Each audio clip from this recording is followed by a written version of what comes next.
নমস্কার সবাইকে, আমি শ্রেয়া। আশা করি আপনারা সবাই খুব ভালো আছেন। আমি চলে এলাম অনেক দিন পরে আবার একটা নতুন ভ্লগ নিয়ে। আজকে না মঙ্গলবার, মানে এটা হচ্ছে গেল সপ্তাহের মঙ্গলবার। আমি না বাড়ি যাচ্ছিলাম, বাড়িতে যাচ্ছিলাম কেননা অনেক অনেক কাজ জমে আছে পেন্ডিং, মানে ইম্পর্টেন্ট কাজ, সেগুলো কমপ্লিট করতেই হবে, না করলে আর হচ্ছে না। তাই জন্যই দুদিন মানে হাতে নিয়ে যাচ্ছি। বৃহস্পতিবার সন্ধেবেলা রিটার্ন করব, কেননা শুক্রবার আমার শ্বশুর শাশুড়ি চলে যাচ্ছেন ভেলোর তাদের চিকিৎসার জন্য। শাশুড়ি মারও হাঁটুর প্রবলেম আছে, শ্বশুর মশাইয়েরও পিঠে স্পাইনাল কর্ডের প্রবলেম আছে, তাই দুজনেই যাচ্ছে একবার চেক আপ করাবে আর কি। আমি বাড়িতে এসে গেছি। আদি তো এখানে জামা কাপড় ওকে চেঞ্জ করিয়ে দিয়েছে, আর ওকে দুধ রুটি ব্রেকফাস্টে দেবো। ব্রেকফাস্ট করে নিলে তারপরে কিছুক্ষণ আমি ওর সাথে খেলাধুলা করব আর কি। মানে কেননা বাড়িতে তো সময়ই পাই না সেরমভাবে, সত্যি কথা বলতে, ছেলেটার সাথে খেলার।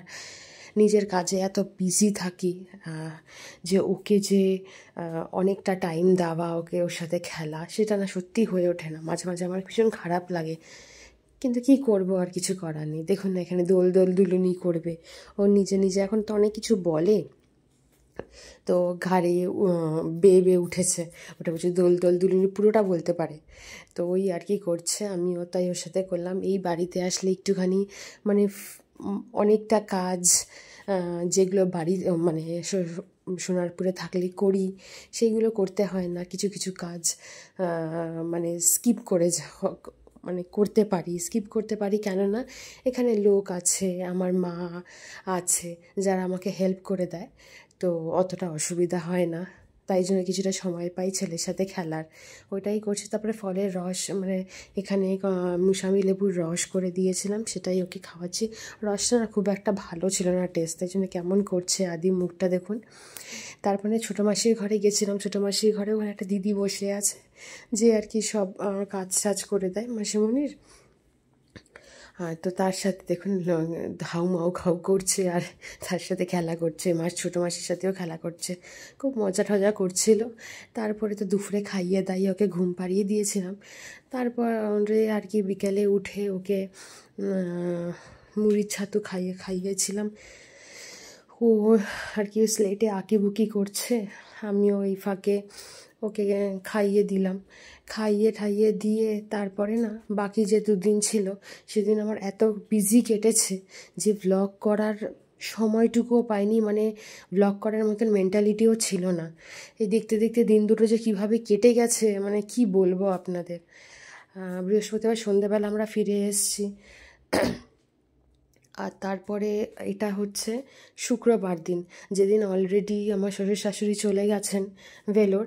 এটা বিকেলবেলার থেকে ব্লগটা আমি এখানে স্টার্ট করেছি। আমি না ছাদে নিয়ে যাচ্ছিলাম আদিকে, ঘুম থেকে উঠে গেছিলো, সেরকম একটা মাঠে টাঠে তো নিয়ে যেতে পারি না, হয়ে ওঠে না আর কি। কি বলবো, চেষ্টা করি না যে তা না।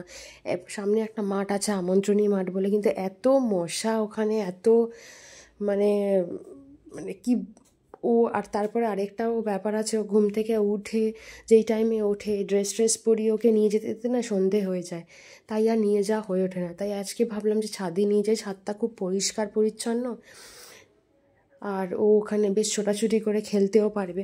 এখানে একটা বালতি রাখা দেখুন ওপরে আর কি, রুফটায় একটা ফুটো মতন আছে, ওখান থেকে বৃষ্টি হলে জল পড়ে, তাই জন্য শ্বশুরমশাই যাওয়ার আগে ওখানে মানে বালতি পেতে রেখে গেছে।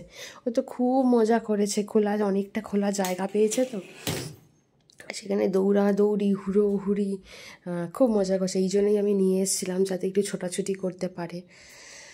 তা আমি ভাবছি এবার থেকে মাঝে মাঝে ছাদে নিয়ে আসবো, যদি যখন যেদিন আর কি তাড়াতাড়ি ঘুম থেকে উঠে যাবে, তাহলে ও বেশ আনন্দ পায়। এখানে থেকে তুলসী গাছটা কত বড় হয়েছে, সেটা আবার দড়ি দিয়ে শাশুড়ি মা মনে হয় ওখানে পিলারটার সাথে, ওই রডটার সাথে বেঁধে রেখেছে, যাতে মানে স্ট্রেট হয়ে ওঠে আর কি, নুইয়ে না যায়। আকাশটা দেখুন কেমন মেঘলা হয়ে আছে, আর ছাদ থেকে কত দূর দূর অবধি দেখা যায় না, বেশ ভাল লাগে। অনেক দিন পরে আমি নিজেও ছাদে উঠলাম, সেরকম একটা ওঠাই হয় না। এবার তো আদিবাবু যাচ্ছেন নিচে, আমি ভাবলাম যে ওকে ওকে আর কি বলছিলাম একটু দাঁড়া, আমি সন্ধেটা দিয়ে নিই। সে আর দাঁড়াবে না, সে আমাকে সন্ধে দিতে দেবে না। অন্য শাঁখের আওয়াজে এখনও একটু ভয় পায়। তাই নিচে, তাই আমি থাকুক, সুমন আসলে সুমনই দিয়ে দেবে। ও এসে এখানে তো ব্যায়াম করতে আরম্ভ করেছে, আর খেলনার পসরা নিয়ে বসেছে, খেলছে। আর আমি ওকে আর কি বিকেলে খাবারটা খাইয়েও দিচ্ছিলাম। অনেকটা লম্বা হয়ে গেছে ছেলেটা দেখতে দেখতে। আর মানে এক একটা জায়গায় যে হাত পৌঁছাতো না, এখন হাত পৌঁছায়, তো দেখলে বুঝতে পারি যে হ্যাঁ ছেলেটা অনেকটা লম্বা হয়ে গেছে। দেখুন না, বেসিনে সব খেলনাগুলো নিয়ে নিয়ে জড়ো করছে। আমি কিছুতেই ওকে মুখে দিতে পারছি না খেলনা, এই খাওয়ার খেলনা বলছি, দেখুন খাওয়ার দিতে পারছি না। সেই খরগোশটাকে নিয়ে ওর মধ্যে ছুঁড়ে ছুঁড়ে মারছে, আর ওটা পড়ে যাচ্ছে। আর ওইটা কতক্ষণে ওটা ওই বেসিনটার মধ্যে রাখবে এই চেষ্টা করছে। যত খেলনা পাচ্ছে সব নিয়ে নিয়ে বেসিনের মধ্যে রাখছে। ওর মানে যা দুষ্টুমি করে না, তার কোনো শেষ নেই। আবার ওই খেলনাগুলোই ও কিন্তু পরে নিতে হবে ওর। তার জন্য আবার আমার কোলে উঠে উঠে ওইগুলো নেওয়ার চেষ্টা করে। সব আকার ইঙ্গিতে, সব কিছু না বলতে পারলেও আকার ইঙ্গিতে মানে ভালো করে বুঝিয়ে দেয়। তারপরে আমি একটু ফ্রেশ হয়ে নিলাম, মুখ টুক ফেস ওয়াশ দিয়ে ধুই। আমি একটু অ্যালোভেরা জেল লাগাচ্ছি, কারণ গরমের মধ্যে না অন্য কোনো ক্রিম আমি লাগাতে পারি না, মানে নিমেষে এত ঘাম হয়, সব বেরিয়ে যায়। তো অ্যালোভেরা জেলটাই আমাকে রক্ষা করে। তো ওইটাই একটুখানি মুখে দিয়ে নিলাম। আর এখানে না হেনা গুলে রাখছি, কেননা শনিবার দিন আমি হেনা দেব।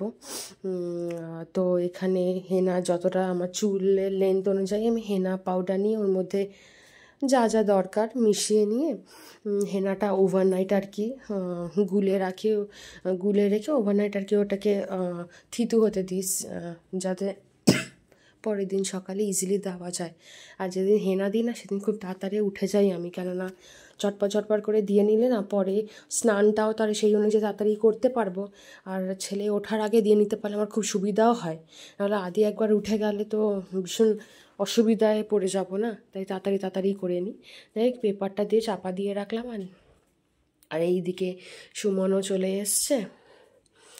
আর সুমনের তো এই শনিবার ছুটি আছে, তাই ভাবলাম আজকে শুক্রবার একটুখানি ফ্রেঞ্চ ফ্রাইস করি। তো ফ্রিজে ফ্রেঞ্চ ফ্রাইস ছিল, সেইগুলোই ভাজবো।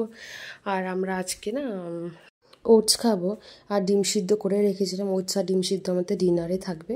আর ব্লগটাও এখানে শেষ করলাম, টাটা।